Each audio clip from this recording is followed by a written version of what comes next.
다음가시 마을에 작은 도자기 공방, 지친 마음을 치유하는 특별한 공간. 틀려도 돼, 실수해도 돼 라고 말을 건네는 흙. 1250도의 높은 온도를 견뎌낸 도자기. 나만의 그릇에 어떤 음식을 담을지 고민하는 즐거움. 무엇보다 그곳에서 만난 사람들과의 따뜻한 대화. 공방의 계절. 부드러운 흙처럼 서로의 허술한 손길을 기꺼이 포용해 주기를. 두려워 말고 소중한 것을 소중하게 대하는 법을 배워가기를. 언젠가 각자의 우리를 온전히 담아낼 움푹한 모양새의 그릇을 발견하기를. 도자기처럼 천천히 하지만 뜨겁게 삶을 구워낼 당신께 이 소설을 보낸다.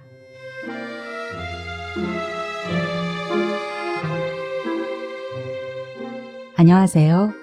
하루하루 소리를 담다 하소담입니다. 오늘은 조금 특별한 장편 소설을 소개할까 합니다. 연소민 작가님의 공방의 계절입니다. 연소민 작가님은 소설가이자 방송 작가인데요. 2022년 게으른 긴 코로 한국소설 신인상을 받으며 작품 활동을 시작하셨습니다. 2019년부터는 브런치 작가로 활동하고 있다고 합니다. 지금은 EBS에서 방송 작가로 활동 중이고요. 그리고 한 가지 더, 소설을 쓰지 않을 때는 도자기를 굽는다고 하네요. 오늘의 소설은 얼마 전에 출간된 따끈따끈한 현대 소설입니다. 장편이긴 하지만 전문을 다 읽어드리진 않고요. 5장 늦은 장마와 고양이 낭독해드리려고 합니다. 여러분의 지친 마음을 치유하는 특별한 시간이 될 것입니다. 그러면 소설 속으로 들어가 보겠습니다. 구독과 좋아요는 하소담에게 큰 사랑으로 돌아옵니다. 끝까지 함께 해주세요.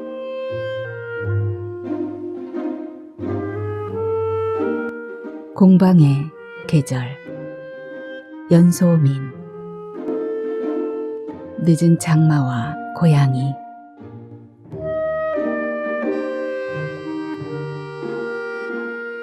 정민의 부엌에는 이제 그릇이 3개가 되었다. 그중 1개에는 뒷면에 금이가 있었다. 굽고 보니 깨져 있어 폐기한 그릇도 2개나 되었다. 첫 접시가 깨지지 않은 건 그야말로 초심자의 행운이었다. 정민은 자신이 초보자라서 좋았다. 하루하루 흙을 만지는 감각이 예민해지고 흙과 더 친해지고 있다는 것이 느껴졌다. 이건 숙련자라면 느끼지 못할 산뜻한 즐거움이었다. 이런 보송보송한 기분과는 달리 바깥은 9월의 늦은 장마와 태풍이 한창이었다. 우산은 쓰나마 하나였다. 장화를 신고 공방으로 가는 짧은 시간에 빗방울이 그린 그림이 생겼다. 기식과 지혜, 그리고 부모님의 잔소리를 피해 도망왔다는 준까지 모두 티셔츠가 얼룩덜룩한 모습은 정민을 살며시 미소 짓게 했다. 하루의 첫 웃음은 중요하다. 첫 웃음에 따라 오늘 지을 수십 개의 웃음이 어떨지가 결정되기 때문이다. 준의 물레소리로 주말의 공방은 깨어났고 아직 물레를 못 차는 정민은 오늘도 조이에게 1:1 수업을 받았다. 오늘은 정민이 직접 디자인을 해보는 날이었다. 지금까지는 공방에 전시된 그릇을 흉내내 만들거나 연습용 기본 디자인의 그릇만 만들었다. 이제는 다음 단계였다. 이틀 전부터 조이가 알려준 핀터레스트 앱으로 도자기 디자인 아이디어를 찾아봤고 정민은 그중 마음에 드는 몇 개를 저장해 두었다. 이건 너무 어려워요. 패스. 이건 물레로 만들어야 해요. 코일링이나 판성형으로는 안 돼요. 이건 전혀 실용적이지 않아요. 마치 미술관에 전시될 법한 현대 조형작품의 느낌이랄까? 우리는 현대미술 작가가 아니니까 좀 더 힘을 빼면 좋겠는데. 조이는 거침없이 안대를 연발했다. 네, 이럴 줄 알았다. 정민은 내뱉진 않았지만 속으로 좌절했다. 결국 그나마 단순한 커피포트 사진이 채택되었다. 그러나 이건 역시 정민에게는 고난도였기 때문에 사진대로 할 수는 없었다.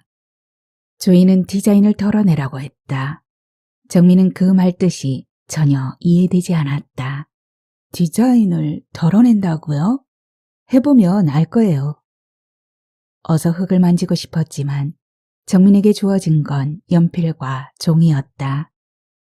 조이는 직접 디자인해보면 그릇에 훨씬 더 애정이 갈 거라며 정민의 어깨를 두들기고는 웃으며 뒷걸음질로 사라졌다. 정민은 막막해하다 이내 밖을 내다보며 본격적으로 멍을 때렸다. 물레를 차는 사람들 앞에는 저마다 무락무락 김이 나는 커피가 놓여 있었다. 지난 주만 해도 모두 아이스 커피를 마셨는데 갑자기 뜨뜻한 음료로 바뀌었다. 이번 주 내내 비가 내리며 급격히 온도가 떨어진 탓이었다. 커피를 못 마시는 준의 컵만 티백을 넣은 페퍼민트였다. 주는 빗소리를 들으려는 건지 오늘은 에어팟을 끼지 않았다. 그의 그릇은 어떤 모양일까? 준의 이름표가 달린 선반으로 시선을 돌린 정민은 놀랄 수밖에 없었다.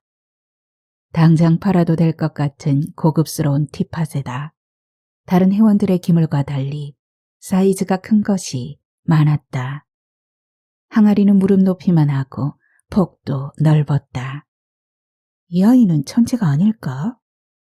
말 수도 없는 것이 정말 재능을 숨기고 공방에 잠입한 비밀스러운 천재의 아우라가 느껴졌다. 준아, 혹시 네 스케치북 좀 참고해도 돼? 내가 디자인은 처음 해봐서. 스케치북을 들고 테이블로 돌아오는 준에게 정민이 눈을 반짝이며 물었다. 상관없어요. 스케치도 전문가가 그린 것 같았다. 이런 걸 소매라고 하던가? 하긴 준의 부모가 유명한 디자이너라고 했으니 그 재능을 물려받았을 것이다. 그림의 디테일과 표현력은 누가 봐도 정석 그대로라는 느낌이 들었다. 이런 건 어떻게 그리는 거야? 대단하다. 그냥 하는 거죠 뭐. 이렇게 멋진데? 내 걸 봐. 얼마나 재미없니? 누나 기물이 더 나아요. 저는 그저 부모님이 시켜서 하는 것일 뿐이에요. 하나같이 다 재미없어요. 그래도 잘하는 걸 계속하다 보면 자연스럽게 흥미가 생기지 않아? 정민은 하고 싶은 일이 있었으나 재능 앞에 좌절했던 20대 초반을 떠올렸다. 잘하는 일과 좋아하는 일이 맞아떨어지는 경우는 소수의 사람에게만 주어진다. 그렇지 못한 사람이 그걸 넘보는 건 도박과도 같다. 좋아하지만 잘 못하는 걸 하기보다 잘하는 걸 좋아하도록 하는 것이 더 쉽고 효율적이지 않을까. 그러다가 잘하는 걸 진짜 좋아하게 되면 나름 행복해지는 게 아닐까.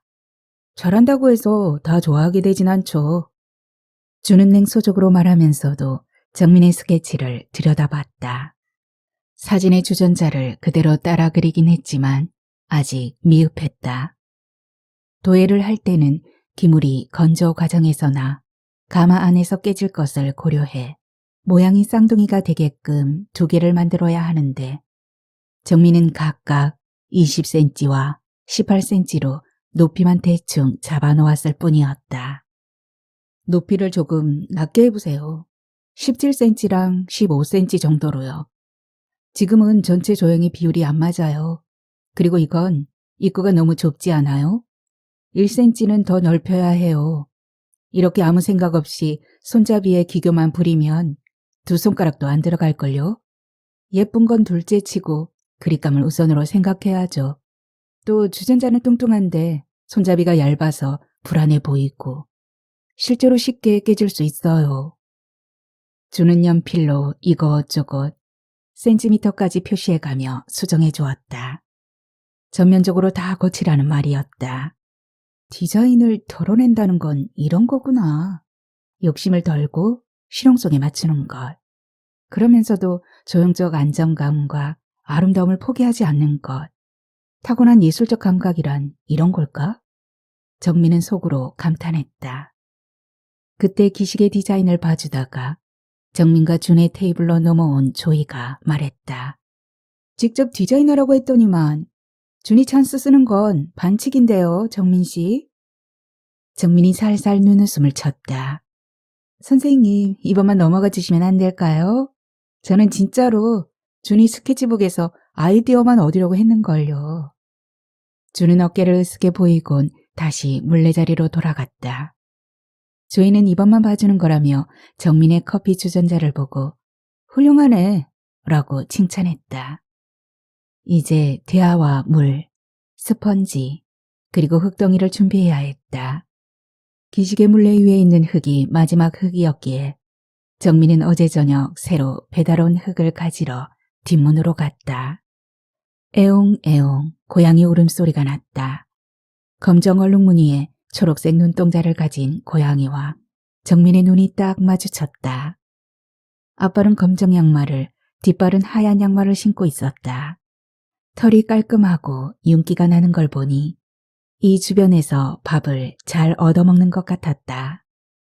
밤가시마을에는 방랑자가 있다. 바로 도도한 고양이들이다. 군데군데 1층 상가가 비어있고 빌라 안에 지하주차장도 있어서 고양이들이 살기에는 최적이었다. 무엇보다 마을 가운데에 있는 작은 공원에서 할머니 할아버지들이 볕 좋은 오후에 벤치에 삼삼오오 앉아서는 고양이 밥을 챙겨주곤 했다. 아마 고양이 세계에서는 밤가시 마을의 따뜻한 인심에 대해 소문이 자자할 것이다. 이 고양이도 그 소문을 듣고 밤가시 마을에 입주하고 여기 공방까지 왔으리라. 검정얼룩 고양이는 정민을 보며 계속 울어댔는데 정민이 다가가도 도망가지 않았다. 정민은 뒤로 물러났다가 한 걸음 다가가길 반복했다. 호야? 가까이 가서 보니 목에 작은 이름표가 있었다. 집고양이인데 길을 잃은 건가? 정민이 머리를 쓰다듬으려고 하자 갑자기 호야가 사납게 울며 그녀의 손등을 깨물었다. 정민은 놀라서 뒤로 넘어졌다. 그렇게 갑자기 친한 척하니까 호야가 싫어하죠. 어디선가 그녀를 나무라는 말이 들렸다. 여자아이가 정민보다 더 놀랐을 호야를 안심시키려는 듯 호야의 등을 어루만지고 있었다. 큰 눈, 까무잡잡한 피부, 그리고 큰 키의 실루엣이 인상적인 아이였다. 호야를 번쩍 들더니 품에 안고 쌩하니 공방 안으로 들어가 버리는 것이 아닌가. 얼굴이 벌개지는 것이 느껴졌다. 정민은 어리 빠져 있다가 뒤늦게 정신을 차리곤 벌떡 일어나 여자아이를 따라 들어갔다. 호야는 공방에서 밥을 챙겨주는 길고양이였다. 공방에서 키우려고도 했으나 공방에는 선반이 많고 도자기가 올려져 있어 고양이가 캣타워인 양 왔다 갔다 뛰놀다 도자기를 깨뜨릴 수도 있었다. 그러면 호야에게도 위험했다. 조이는 이 공간 자체가 고양이에게 좋은 환경은 아니라고 판단했다. 그래도 언제든 호야를 데려와 키우고 싶다고 아쉬움을 토로했다. 맨 처음 호야를 공방으로 데려온 건 한솔과 동갑내기 친구인 예리라고 했다. 예리는 친구 사이가 아니라고 툴툴거렸지만 호야가 절반은 길고양이이고 절반은 집고양이인 것처럼 예리도 절반은 공방 회원이고 절반은 회원이 아니었다. 자기가 내킬 때만 호야와 공방에 와서 그릇을 만들거나 흙놀이를 하다가 돌아간다고 했다. 예리가 오는 날은 주로 주말이었다. 평일에는 한솥같이 시끄럽고 예의 없고 거울만 보는 멍청한 애들이 있어서 싫다고 했다. 자기도 초등학생이면서. 정민은 예리가 한껏 어른스러운 척한다는 생각이 들었다. 정민은 대체로 아이들을 좋아했지만 이런 애 늙은이인 척 하는 아이는 달갑지 않았다. 다행히 호야는 사람을 진짜로 깨무는 고양이가 아니었다. 겁이 나서 가까이 오지 마라는 의미로 살짝 무는 정도였다. 그래도 아까 일 때문에 정민과 호야는 뭔가 어색했다. 게다가 정민 건너편에 자리를 잡은 예리까지 흙을 만지면서 간간히 정민을 흘금거리는 눈초리를 보아하니 예리도 그녀를 마음에 들어 하는 눈치는 아닌 것 같았다. 호야는 조이의 조마조마한 속도 모르고 공방을 돌아다니며 호기심 가득한 눈빛으로 곳곳을 탐색했다. 호야가 선반에 올라가려고 할 때마다 달려가 안 돼! 라고 단호한 목소리로 말리는 건 예리가 아니라 조이였다. 선생님, 호야가 비 때문에 갈 곳이 없어요. 당분간 공방에서 지내면 안 돼요? 예리가 정하시는 고양이 같은 표정을 하고 조이에게 물었다. 나도 그러고 싶지만 호야가 밤에 혼자 있다가 도자기를 깨서 다치기라도 하면 어떡해. 너무 위험해. 게다가 여기 있는 사람들은 다행히 고양이를 좋아하지만 다른 회원 중에는 고양이를 무서워하는 사람도 있는걸. 기석 씨처럼 알레르기 있는 사람도 있고. 조이가 아까부터 팔을 긁적이는 기식을 눈으로 가리켰다. 예리는 잔뜩 심술이 난 것 같았다. 그 애가 호야를 얼마나 사랑하는지 다들 알고 있지만 지금은 달리 방법이 없었다. 정민은 그런 예리를 달래주고 싶었다. 호야도 가족이나 형제가 있지 않을까? 여기 동네 고양이들은 장마철에 보통 지하 주차장에서 지내는 것 같던데. 호야는 부모가 없어요. 골목에서 로드킬 당했거든요. 게다가 몸이 작고 약해서 형제들한테는 버림받았어요. 지하 주차장같이 고양이들 많은 곳에 가면 호야는 살아남지 못할걸요? 잘 알지도 못하면서. 얘의 그 불쌍한 고양이 표정은 어디 가고 예리가 정민을 흘겨보며 톡 쏘는 따가운 말투로 답했다. 얄궂은 콧방귀는 덤이었다. 그래? 그런 줄 몰랐네. 미안해. 정민은 미안해 어쩔 줄 몰랐다. 그녀는 로드킬이라는 단어에 유독 예민했다. 고등학교 3학년 끝자락이었다. 원서를 쓴 대학의 합격 발표를 기다리고 있을 때 로드킬 당한 검은 새를 본 적이 있었다. 잔뜩 짓눌려 내장은 파열됐고 살점이 곳곳에 튀어 있었는데 이미 부패가 시작되고 있었다. 지난밤 차가운 도로 위에서 아주 쉽게 목숨이 증발한 것 같았다. 그걸 보고 정민은 죽은 동물 3마리를 볼 수 있다면 대학에 붙을 것 같다 하고 생각했다. 이런 생각을 하게 된 정확한 경로는 자신도 알 수 없었다. 잔인하게 죽은 동물을 보고 얼굴을 찡그리는 것이 애땜이라고 믿은 것일까. 신기하게도 그 주에 한 번은 더 로드킬 당한 갈색새를 보았다. 그때 정민의 미신은 더 굳건해졌다. 남은 것은 이제 1마리. 합격 발표를 사흘 앞둔 날 정민은 마침내 로드킬 당한 회색 고양이를 봤다.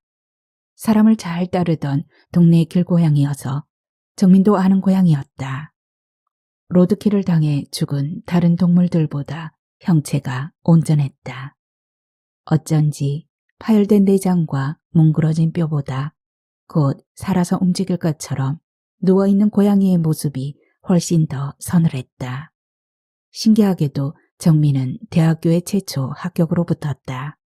붙고 말았다. 그리고 한참 뒤에야 진실을 알게 되었다. 그 회색 고양이는 로드킬이 아니라 술주정뱅이에게 수차례 발에 차여 죽임을 당했다는 것을. 정민은 죄책감에 꽤 긴 시간 힘들어했다. 자신이 그 고양이의 죽음을 바란 것만 같았다. 실제로 마지막 3번째 동물의 사체를 보지 못할까봐 가슴 졸인 것도 사실이었다. 사람도 죽일 뻔한 아빠의 폭력적인 나쁜 피를 물려받아 그런 것만 같았다. 그래서 죄책감을 더욱 붙잡아 두었다. 생명을 죽음으로 몰아넣는 행동에 대해 죄책감조차 느끼지 못하는 끔찍한 인간인 아빠와 자신은 다르다는 것을 증명해내야 했다. 정민은 그 뒤로 길고양이를 보면 언제나 애틋한 감정이 들었다. 그리고 고양이는 절대 키우지 않을 거라고 선언했다. 생각만으로 고양이를 죽음에 내몰 수 있는 추악한 사람이라고 스스로를 단정지은 탓이었다. 점심에 정민은 예리와 호야를 위한 간식을 사줘야겠다고 다짐했다. 호야가 버림받았다는 이야기를 할 때 마치 예리 자신이 상처받은 것처럼 보였기 때문이다. 그 사나운 표정 뒤에 작은 가시 같은 상처가 조금 드러난 것만 같았다. 초등학생은 초등학생이었다. 가린다고 가린 두 겹의 표정이겠지만 30살 먹은 정민에게는 훤히 보였다. 기식과 함께 점심거리를 사러 가는 길, 각자 우산을 쓰고 큰 소리로 얘기하느라 목이 조금 아팠다. 그래도 기식은 빗소리와 함께 섞여 들어오는 정민의 말을 귀담아 들으려고 자꾸 그녀 옆으로 다가갔다. 기식이 다가갈 때마다 두 사람의 우산이 부딪혀 정민의 투명한 우산 위로 물방울이 투둑투둑 떨어졌다. 기식은 예리가 가끔 예상하지 못한 포인트에서 예민해진다고 말해주었다. 고양이 털 알레르기 때문에 다가오는 호야를 밀어냈다가 그 뒤로 예리한테 미운 털이 박혔다는 것이다.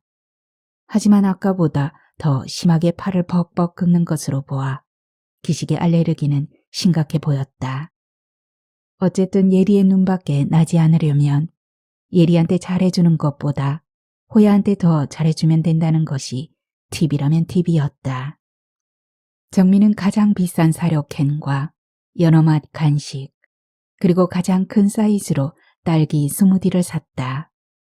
호야와 예리는 끈끈한 실로 서로 연결돼 있는 것이 아닐까 생각하면서 우와, 이게 다 예리랑 호야 거예요? 기식 씨도 뭐 먹고 싶어요? 뭐 사줄까요? 기식에게 얻어먹은 샌드위치 값을 갚을 기회를 호시탐탐 노리고 있던 정민이 냉큼 물었다. 진짜요? 그럼 아이스크림 먹고 싶어요. 미리 생각해두지 않았나 싶을 정도로 빠른 반응이었다. 기식이 정민의 우산 끝을 살짝 잡더니 골목 끝에 있는 그로미 카페를 가리켰다. 우산 끄트머리로 기식의 얼굴이 보였다. 흑백 화면이 컬러로 전환되는 것 같이 그의 표정에 생기가 돌고 있었다.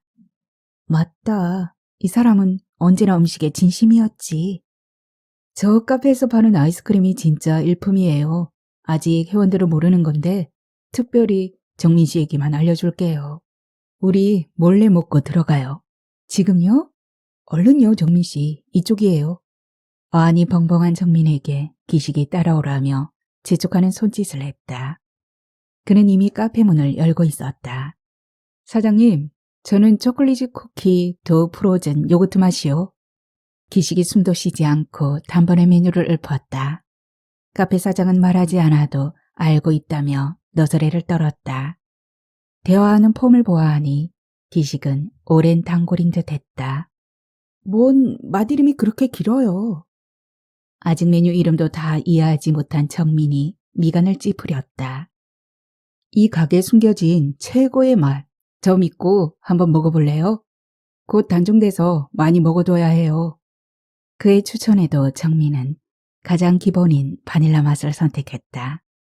기식이 실망한 티를 냈지만 그녀는 누가 뭐래도 깔끔한 바닐라 아이스크림을 제일 좋아했다. 올레스는 어디에 두고. 정민이 스쿱에 동글동글 당기는 아이스크림을 물끄러미 보며 중얼거렸다. 가게 이름을 보자마자 추억의 애니메이션 올레스와 그로밋이 생각난 것이다. 엉뚱한 발명가 올레스는 사장님이세요. 매번 독특한 맛을 개발하시죠. 기식이 두 손을 내밀어 사장에게서 정민의 아이스크림까지 받아들며 답했다. 말에 리듬감이 있었다. 카페는 앉아서 먹을 수 있는 공간이 2층에 마련되어 있었다.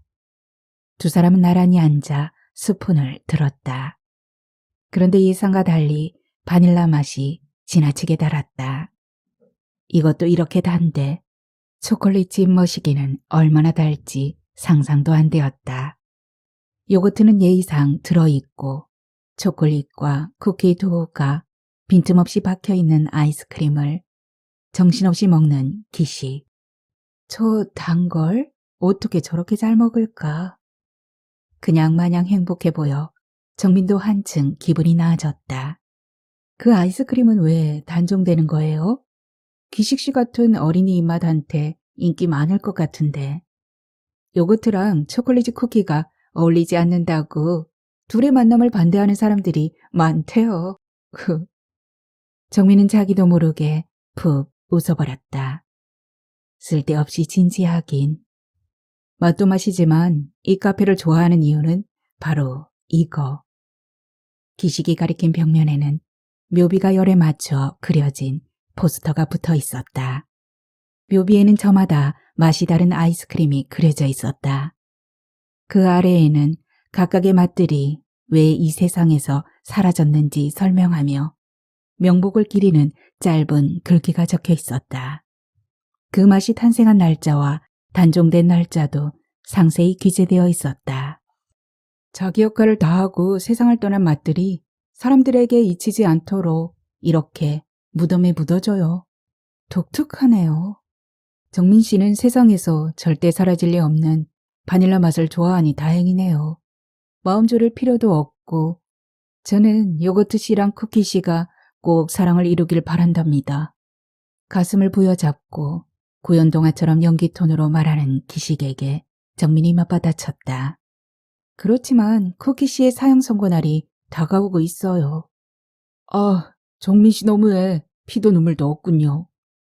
정민과 기식이 동시에 웃음을 터뜨렸다. 시큼한 요거트 씨와 달콤한 쿠키 씨는 과연 어떻게 될까? 정민은 인기가 없고 실패했다고 할 수 있는 맛에게도 무덤을 만들어주는 이 친절한 카페가 마음에 들었다.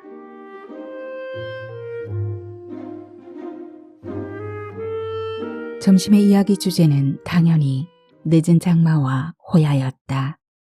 태풍은 적어도 일주일은 계속될 예정이었다. 그동안 호야가 머물 수 있는 곳이 필요했다. 조이의 집에는 그녀가 똥개들이라 부르는 강아지가 2마리 있었다. 지혜는 부모님과 함께 사는데 어머니가 고양이는 미물이라며 싫어하는 걸 넘어 공포증이 있다고 했다. 기식은 도와주고 싶어 하는 눈치였지만 아주 고약한 고양이 털 알레르기가 있었다. 주는 애초에 호야를 그다지 좋아하지 않았고 입시생에게 이런 귀찮은 일은 사절이라고 못을 박으며 가장 먼저 손을 뗐다.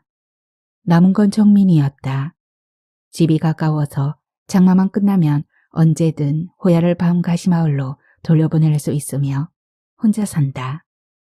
예리는 탐탁지 않아 했지만 정민은 호야의 임시 보호자로 완벽한 조건이었다.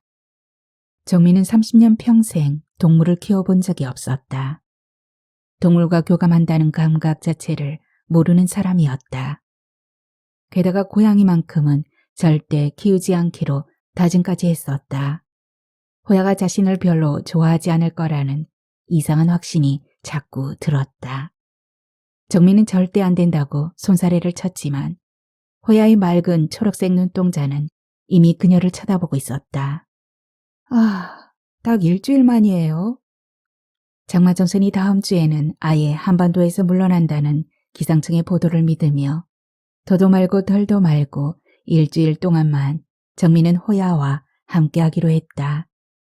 작업을 끝마친 늦은 오후 공방 사람들은 다 함께 마트에서 장을 보며 호야의 일주일치 식량과 스크래처 그리고 호야의 집으로 쓸만한 방석과 상자를 샀다. 정민의 집에 머무르지만 다 같이 키운다는 마음으로 함께 책임을 지겠다는 거였다.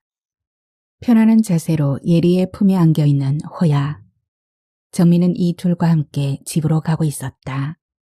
도통 호야가 정민의 손길을 허락하지 않은 이유가 가장 컸고 호야가 살기 괜찮은지 직접 눈으로 확인해야겠다고 예리가 고집을 피운 것도 이유 중 하나였다. 정민의 집에는 손님이 끊긴 지 오래였다. 2년 전 사귀던 남자친구가 몇 번 찾아왔지만 이 집에 이사 오고 얼마 안 있어 아주 안 좋게 헤어졌다. 이 빌라의 저주 중 하나였다. 주변인이 하나씩 자취를 감추는 저주. 그렇지만 애초에 그녀는 친구도 자주 만나지 않았다. 집들이라는 딱히 신나지도 않고 불편하기만 한 문화에 이끌려 회사 동료들을 초대하는 일도 없었다. 타인에게 어떻게 보일지 신경 쓰지 않았다. 오직 최소한의 인간다운 삶을 영위하기 위한 실용의 목적만이 뚜렷했다. 집안은 그 흔한 장식품 하나 없이 깔끔했다. 아니, 깔끔하다는 표현보다는 황량하다는 표현이 더 어울릴지도 몰랐다. 그래서 예리가 집에 따라가겠다고 했을 때 흔히들 하는 청소 안 해서 지저분하면 어떡하지 라는 걱정보다 사람이 사는 집이 맞나 라는 핀잔을 듣게 되지 않을까 하는 걱정이 앞섰다. 여기서 혼자 사는 거예요? 그렇지. 언니 집 부자예요? 평범한 편에 속할걸? 우리 집은 비슷한 크기에 4명이나 사는데 이 정도면 부자죠. 평범한 투룸이었다. 최소한의 가구와 최소한의 물건으로 살아가는 여자의 집. 예리는 집에 가구가 없어 호야가 살기에 안전하다고 말하며 정민을 일주일간 보호자로 임시 허락을 해주었다. 그래, 고맙다 고마워. 정민은 예리의 간섭에 벌써 익숙해져 있었다. 호야는 아직 집이 낯선지 상자 안에서 나오려 하지 않았다. 예리는 호야가 마음이 열리면 알아서 나올 거라며 건들지 말라고 했다. 건들 생각도 없었지만 정민은 그냥 알겠다며 말을 줄였다. 정민은 집안 구석구석을 살피는 예리를 멀찍이서 지켜보았다. 키가 크고 호리호리해서 얼핏 보면 중학생이나 과장을 조금 보태면 고등학교 1학년으로 보였지만 큰 눈과 둥근 코를 보면 영락없는 어린아이였다. 저녁 먹고 가도 돼요?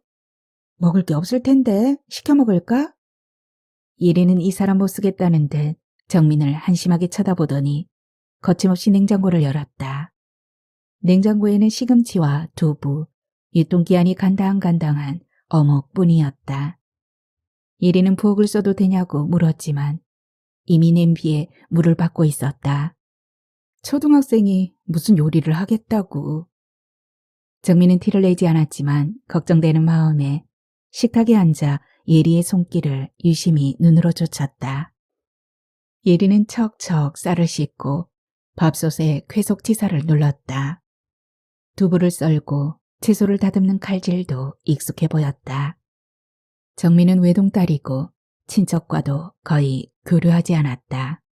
그래서인지 친구들이 조카가 생기는 기분에 대해 이야기할 때 한 번도 공감할 수 없었다.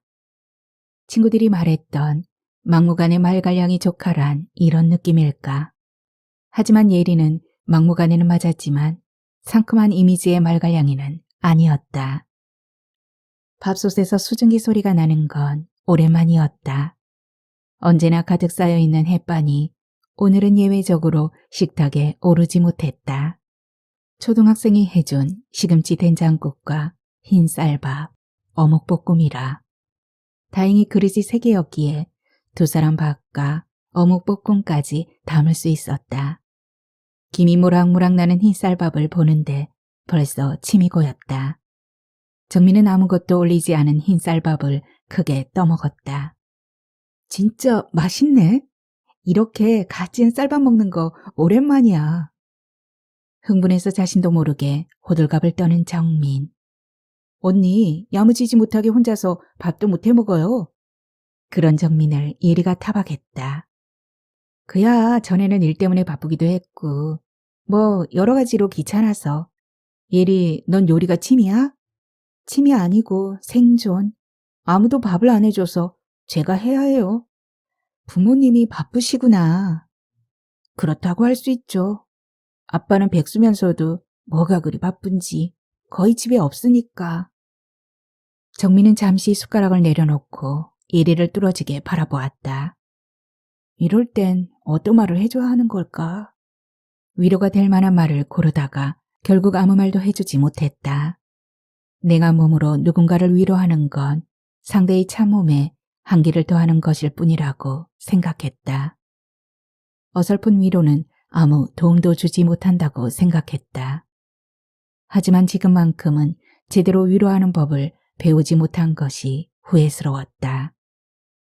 예리는 밥을 다 먹고서도 집에 가려고 하지 않았다.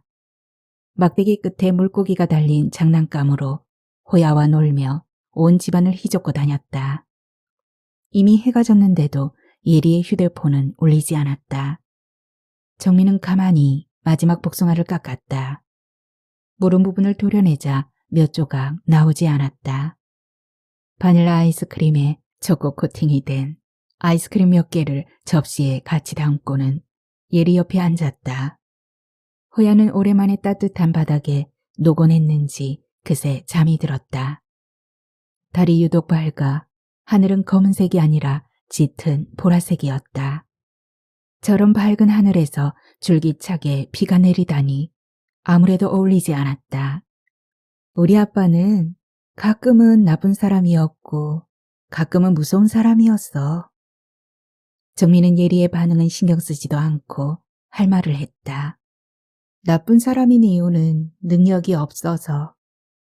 나 어렸을 때부터 엄마가 서울시장 통해서 족발가게 하시면서 돈을 버셨어.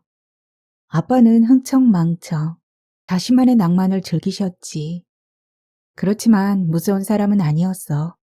그저 자유로운 영혼이었지. 가족을 꾸리기에는 자기 자신이 너무 중요했던 사람이야.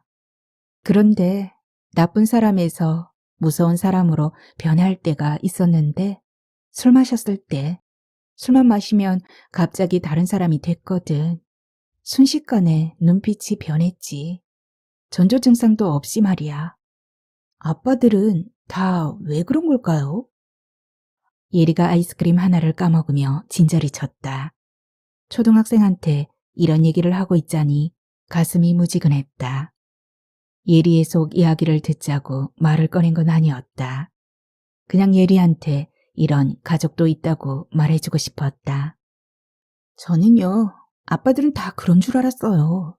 가족을 겁주고 돈 안 주는 구제불능. 그런데 친구 아빠들은 안 그렇더라고요. 어느 날 학교 끝나고 친구랑 집에 가려는데 학교 앞으로 걔 아빠가 오신 거예요. 딸을 위해 연차를 내고 오셨다나? 같이 놀이동산에 추로스 먹으러 가자고 하시더라고요. 대부분의 아빠들은 상냥하고 다정한가? 처음으로 의문이 들었어요. 그리고 그 친구한테 배신감이 느껴졌어요. 정민은 그 아이가 한솔일 거라고 생각했다. 한솔은 언제나 부모님이 차로 공방 앞까지 데리러 왔는데 한눈에 봐도 따스한 가정임을 알 수 있었다.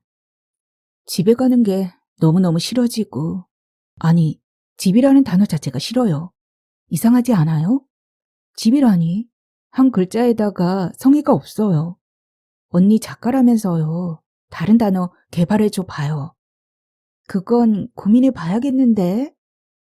정민은 이 와중에도 지나치게 심각해지지 않으려 하는 예리의 노력에 마음이 쓰였다. 아무에게도 못했을 이야기. 꽁꽁 숨겨온 속내를 말하는 것이 익숙하지 않을 것이다. 그래서 저는 호야가 가끔 부러워요. 이런 말 하면 안 되는 거 알지만 부모님이 없으니까 제가 차라리 구하면 좋겠는걸요. 정민은 예리의 옆 얼굴을 지그시 바라보았다. 자신을 닮은 작은 사람을 보고 있자니 기분이 묘했다. 그런 생각이 들면 언제든 놀러와. 나 백수인 거 알지? 호야랑도 놀아주고. 다음에는 내가 밥 해줄게. 언니 실력 못 믿겠어요. 냉장고가 딱 요리 안 하던 사람이던데. 요리는 내가 할 테니까 호야나 잘 돌봐줘요. 요리도 해준다니 나야 좋지. 오늘 밥 진짜 맛있었거든. 다음 메뉴를 기대하라고 말하며 예리는 돌아갈 채비를 했다. 발걸음이 조금은 가벼워 보였다. 정민은 예리의 어깨에 손을 올리고 가만히 속삭였다. 나는 부모님이 싫어. 예리가 놀란 듯 토끼 같은 눈으로 빤히 쳐다보았다. 이거 비밀이야? 나 소린인데 아직도 부모님이랑 화해 못했어. 그런데 가족이라 해도 서로 안 맞고 이해 못하는 부분은 있기 마련이더라. 가족이라고 꼭 서로 사랑해야 한다는 법은 없어. 싫으면 싫다고 혼자 있을 때만큼은 말해도 돼. 내 앞에서도. 예리는 그게 뭐야? 혼잣말 하는 거 바보 같잖아요. 라면서 뒤돌아섰다. 그리고 정민과 똑같이 들릴 듯 말 듯한 소리로 나직이 말했다. 나는 부모님이 싫어. 둘은 동시에 깔깔 웃음을 터뜨렸다. 그때 예리가 불쑥 물었다. 아, 참, 언니, 준 오빠랑은 무슨 사이예요?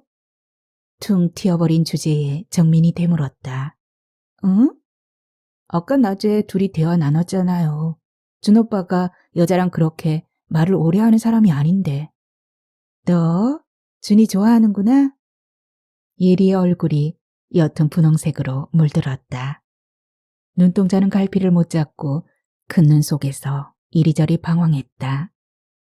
그런 것이 아니라 그냥 팬심일 뿐이라고 재차 강조했지만 짝사랑하는 사람의 빈틈없는 사랑스러움이 예리에게서 느껴졌다. 정민은 자신을 준보다 나이도 훨씬 많을 뿐더러 아무 사이 아니니까 걱정하지 말라고 다독이면서도 웃음을 참지 못했다. 고등학생을 좋아하는 초등학생이라니 연예인을 보는 느낌인 걸까. 예리는 부끄러움을 참지 못하고 지문을 쾅 닫고 나가버렸다. 창문 너머로 물수제비 뜨듯 가볍게 통통 뛰어가는 예리의 뒷모습이 보였다.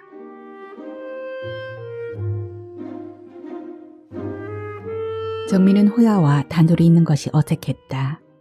자신의 선함을 믿지 못해 기분 나쁜 날 호야한테 혀풀이하면 어떡하지? 술을 마시고 홧김에 호야를 빗속에 버려두면 어떡하지? 라는 걱정을 하기도 했다. 동물과 함께 사는 사람들을 보면 단순히 반려동물이 아니라 가족처럼 보살피고 사랑했다. 아프면 자신이 아픈 듯이 아파했고 병원에 수백만 원을 썼으며 더 좋은 사료를 사주려 했고 영양제도 종류별로 먹였다.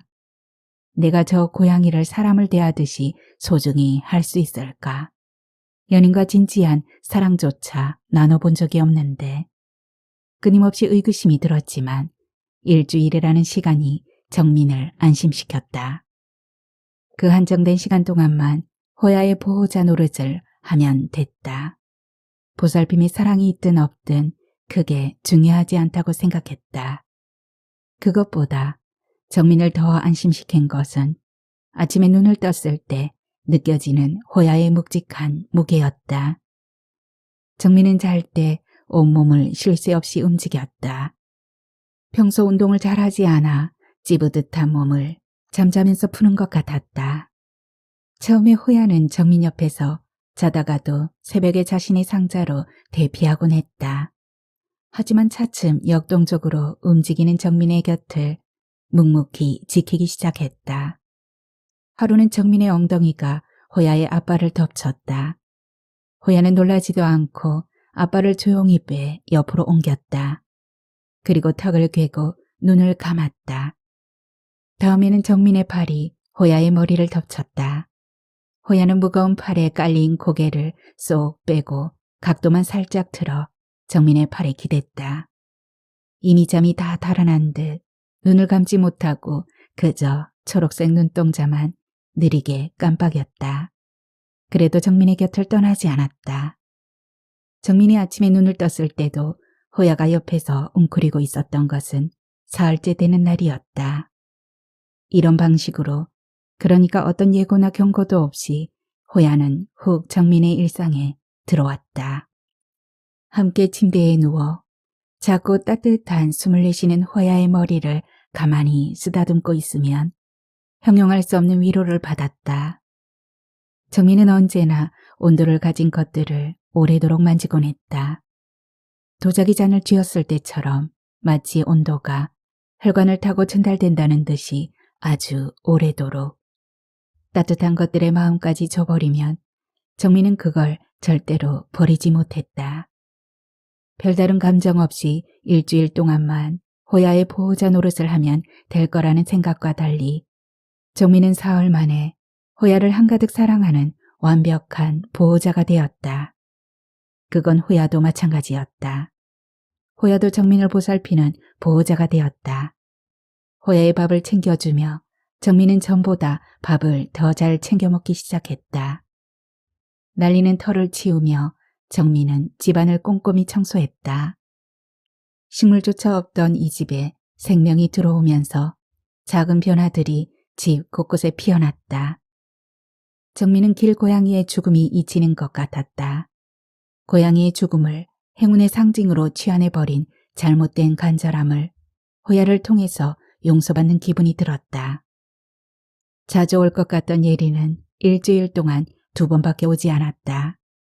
6교시를 하는 날에는 바쁘고 피곤하다나 일주일이라는 시간이 길다고 생각했는데 돌이켜보면 한없이 짧기만 하다고. 정민은 공반 사람들에게 볼멘 소리를 하기 시작했다. 호야에게 줄 널쩍한 밥그릇을 만들고 있었지만 이 대접이 가마에 들어가기도 전에 호야가 자신을 떠날 것이란 사실을 정민은 알고 있었다. 호야가 온 지 나흘째 되는 날부터 서서히 하늘이 개기 시작했다. 장마가 일주일간 계속될 거라는 기상청의 예보는 정민을 약 올리려는 짓궂은 장난 같았다. 먹구름은 한반도를 완전히 뒤덮을 듯 겁을 주다가 비껴갔고 하늘은 완벽하게 맑아졌다. 화요일, 아마도 마지막인 호야의 아침을 챙겨주고 정민은 공방으로 향했다. 아직 시우도 하지 못한 호야의 밥그릇을 마저 만들기 위해서. 오늘 밥 안 먹고 나왔죠? 어떻게 아셨어요?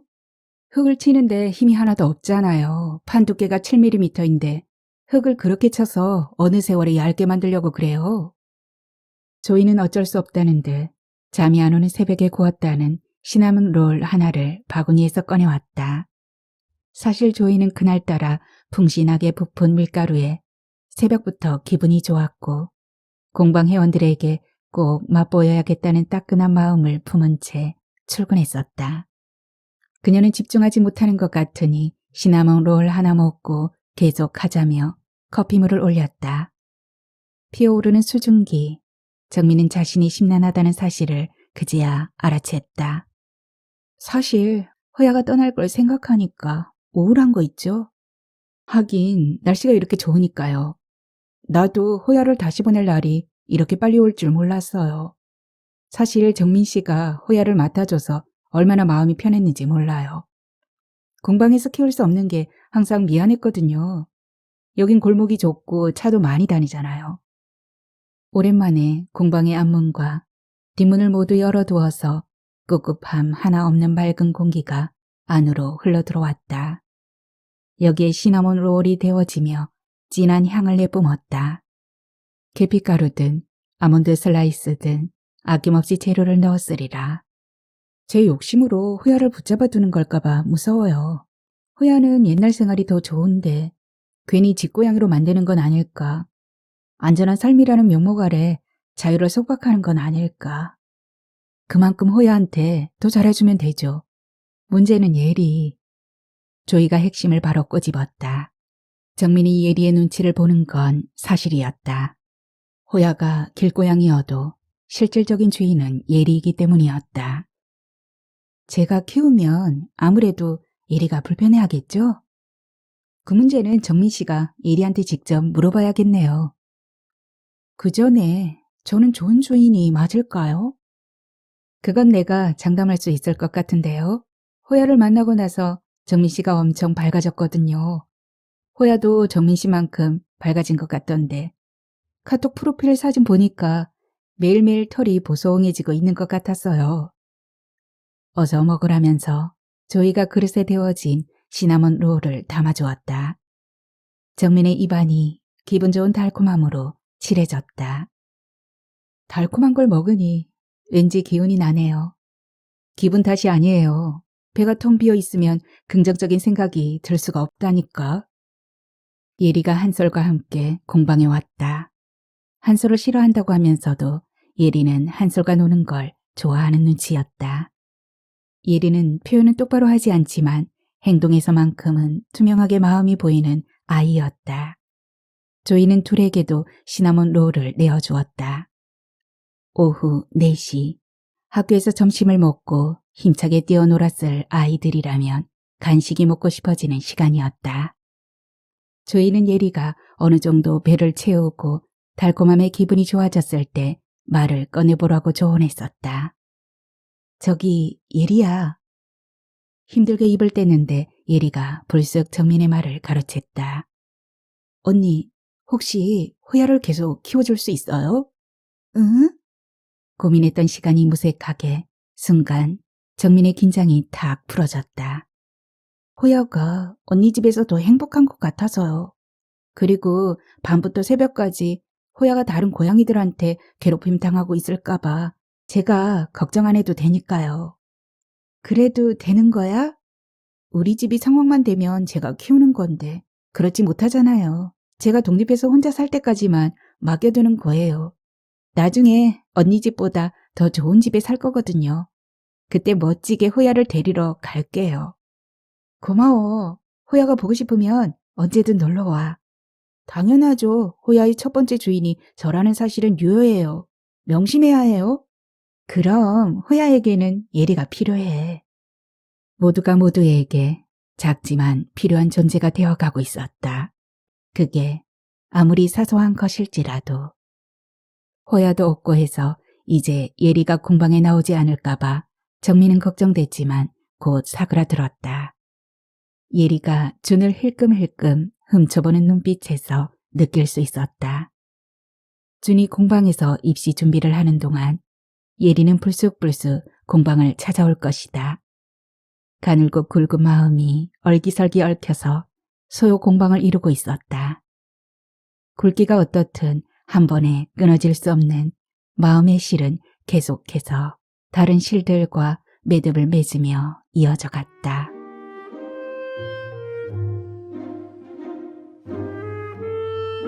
축하해요, 정민 씨. 드디어 깨지지 않고 그릇이 나왔어요. 평소라면 호들갑 떨지 말라며 기식에게 한마디 했을 정민이지만 이번에는 달랐다. 최근 들어 정민의 그릇이 가마의 온도를 버티지 못하고 자꾸 깨졌다. 자신감을 잃어가고 있던 터라 이번 그릇은 더욱 의미가 컸다. 호야의 밥그릇, 새로운 가족을 위한 그릇이었다. 금도 가지 않고 깔끔하게 나온 그릇을 보면서 정민은 다시금 자신이 혼자가 아니라는 것을 느낄 수 있었다. 다행히 호야는 그 밥그릇을 마음에 들어 했다. 도자기라 무게감이 있어서 다른 플라스틱 그릇처럼 바닥에서 미끄러지거나 움직이지 않았다. 덕분에 밥 먹는 것도 훨씬 편해 보였다. 정민은 밥 먹는 호야를 찍어 공방 단톡방에 사진을 올렸다. 발톱 잘라줘야겠다. 모두가 귀엽다고 한마디씩 할 때 혼자 엇나가는 말이 채팅방에 툭 던져졌다. 잔소리하는 예리의 카톡, 호야를 생각하는 예리의 방식이었다. 정민은 그 방식이 밉지 않았다. 오히려 다른 사람들보다 한 번 더 시선을 머물게 하는 사랑스러운 방식이었다. 호야는 원래부터 정민의 집에서 살아온 고양이처럼 잘 적응해 나갔다. 정민은 그 모습이 기특하기도 하고 고맙기도 했다. 예리가 데리러 올 때까지 호야를 세상에서 가장 행복하고 나른한 고양이로 만드는 것. 정민이 해야 할 일은 명확했다. 미야옹. 밥을 다 먹고 정민의 발목에 머리를 비비는 호야. 예리의 말처럼 오늘 저녁에는 호야의 발톱을 깎아줘야지. 정민은 호야 덕분에 일과가 하나씩 늘어갔고 몸을 더 움직이게 되었다. 그녀는 책임감만큼 무기력에 특효약인 것은 없다는 걸 깨달았다. 물에 젖은 듯 무거웠던 몸이 햇빛에 잘 마른 수건처럼 가벼워졌다. 줄곧 귓가를 맴돌던 생명을 거둘 수 있는 자격에 대해 운운하던 허약한 목소리는 희미해졌다. 발버둥 치거나 간절하게 바라지 않았는데도 자신을 꽉 묶어 옥죄던 밧줄이 알아서 하나씩 풀리는 것 같았다.